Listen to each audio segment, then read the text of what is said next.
Welcome back. Today we are going to explore the difference between because and because of. So let's get started.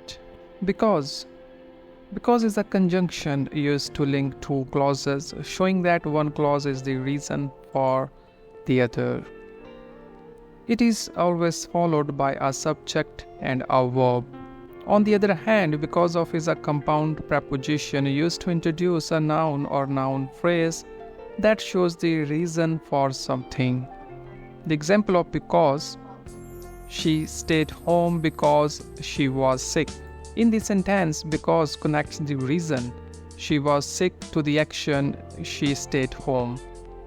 Notice how because is followed by a subject she and a verb was sick. On the other hand, the example of because of: she stayed home because of her sickness.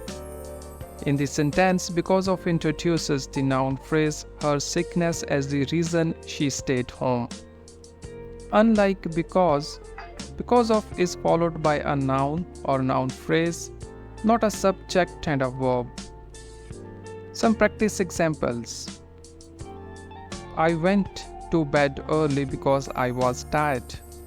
Here, I was tired is a complete sentence, so because is always followed by a subject and a verb.